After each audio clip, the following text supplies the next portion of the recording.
Hi everyone, welcome to another video. So today doing something a little bit different. Need to make some kind of tool to align a crankshaft. So I've got to change the con rod on this, which means separating these two halves of the crank, putting the rod in and then aligning and pressing them back together. But because this pin is offset that holds them together, you can get this completely out of alignment when you put it back together, and they need to be lined up to within 1 thou of each other. Like, there can't really be any offset on them. They need to be perfectly aligned, otherwise when you put them back in the engine casings they might not line up with the bearings. If they do but it's still off center, it'll vibrate, you get all sorts of problems. So they need to be quite accurate. So I need some way of holding this perfectly still so I can perfectly level, so I can turn the crankshaft, put a dial gauge indicator on both sides and measure the run out of them to make sure I get them perfect, within 1 thou. That's what they reckon, 1/1000 of an inch. Now I'm not going to do very many. I'm not going to do any more of these. It's just a one-off. So I could make something that's adjustable to take different size cranks, some elaborate contraption. I could go out and buy loads of materials and make something quite nice, but I'm probably never going to use it again. I'll probably just throw it in the bin or stick it under the bench. So what I'm going to do is just use scrap metal that I've got in my little bin. When I go to the scrapyard, what I tend to do is go through the aluminium bin, get any little bits of billet, anything that's quite interesting. I just pick them up whenever I'm there. So I'm going to go through the scrap bin. I've had to buy some bearings because I want this to run freely on some bearings when it turns. So I've gone with these. They're off of skateboards. They go in skateboard wheels. They're like £1 each on eBay. So I should be able to make this whole tool for less than £5. Hopefully it'll do the job. And yeah, so we'll see how we get on.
Okay, so it's all finished. I did have a few issues welding the base, the uprights to the base, because it's so thick. It's such a big lump of alloy that it just soaked all the heat out, went all out into the base, then into the my welding table.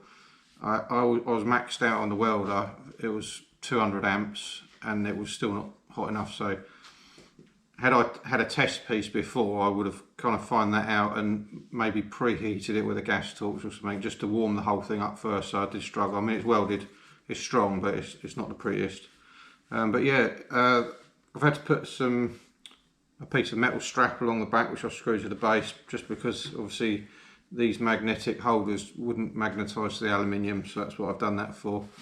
Yeah, it all seems to be quite free. Nothing really moved when I heated it all up when I was welding it. Nothing really moved. It all stayed quite level, so it spins really freely, and you can see it's measuring there perfectly. I've lost the end to that one, so I'll have to get another dial, but yeah, hopefully that'll do the trick. Like I say, it cost me less than a £5 in scrap material and some new bearings, so if you need to do one yourself, it's, you know, ideal. Better than going to pay someone else to do it. So thanks for watching. Like and subscribe. I'll see you in the next one.